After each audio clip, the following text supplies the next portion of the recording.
Hi, I'm Rick Mercer from the Mercer Report. We're from The Joys. Idle. Sons. And we're from Blackstone Cherry, and you're watching TV Western.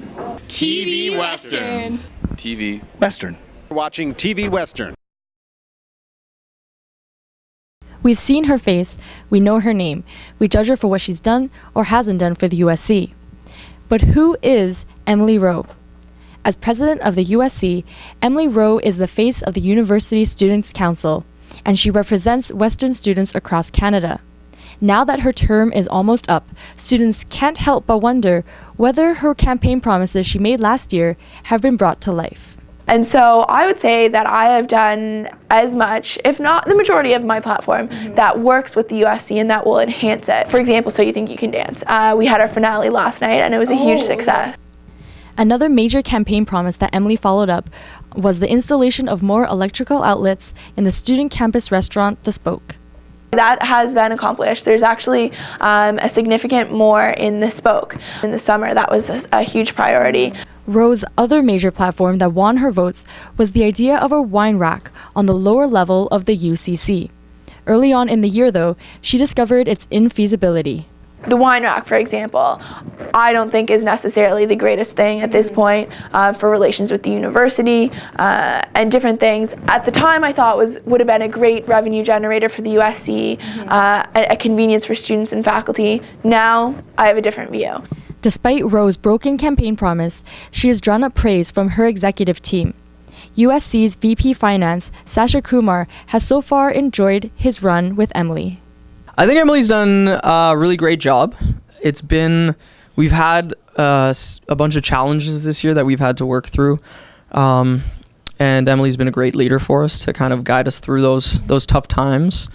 Aside from her USC presidential duties, Emily explored a handful of American colleges last summer to see how the current USC operations could improve. Among her visits were Harvard University, Boston College, and Tufts University. What she discovered even caught her off guard.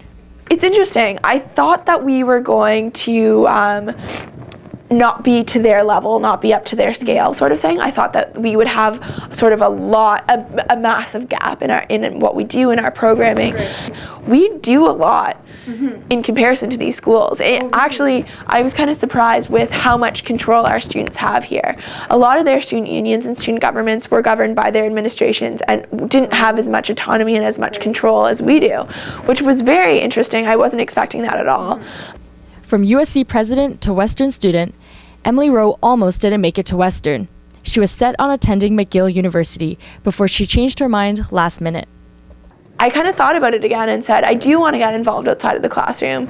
I was very involved in high school, and so I was like, maybe I'll pick Western. And so sort of last minute, I changed my acceptance. After her term with the USC, Rowe will complete her undergrad degree at Western before applying to London School of Economics and Cambridge University for her master's degree in international business. And after that, she hopes to pursue a career that will allow her to work around the world. Ultimately, my dream one day would be to work in a management position within an international non-for-profit or within the UN. Rowe faced a year of both criticism and praise for her job as USC president, but she leaves her USC term with no regrets. I love it. Absolutely love it. There's definitely the rough patches for sure. There's been a few days where you just don't want to even come to work. Yeah. But I would say 99% of the time you're in love with the job. I have only had an amazing experience. Rowe's successor will be Mike Tithicott, who won last month's USC presidential campaign in a tight match against 5 other candidates. In an interview with Tithicott, he revealed to me how shocked he was once he heard he was declared USC president. I don't really remember being picked up or anything like that because it was just all like a blur and it was just too much excitement to even sum up in one word, except for it was just amazing. Tithicott's platform is both thorough and applicable to students. He hopes to implement tailgate parties in the Spoke, complete with cheap beverages and discounted appetizers. Changing the 1-ply toilet paper to 2-ply is one of his promises that addresses student comfort. One can't help but wonder, if the USC budget is tight as it is this year, where will the funding come from to accomplish Mike's promises for next year? Pretty much most of my platform is in the budget lines already. A lot of the stuff is really low cost, and really it shouldn't be a problem to find that money. With the new budget, it's very conservative.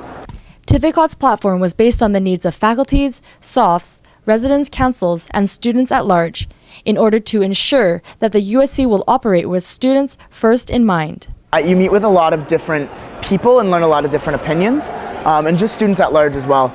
He also wants to forfeit any barriers in order to involve as many students as possible in the student government. I never really felt that engaged until I started, going into the office and making the effort myself. There was no really opportunities for me to get engaged.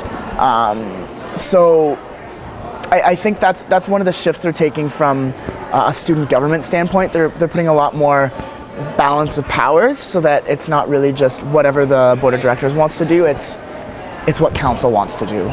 Despite a small budget to work with and a list of campaign promises longer than the line at Tim Hortons, Tithicot is itching to begin his term as USC president.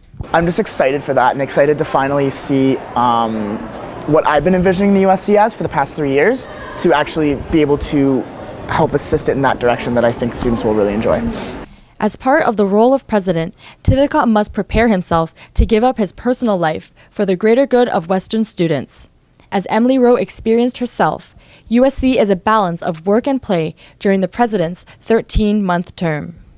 I knew that it was going to be a large commitment, but I don't think I sort of realized as much of a commitment it was going to be. I would never take this job back, absolutely not. But I think there's situations where you do have to put the job before your personal life, and sometimes that's hard to do.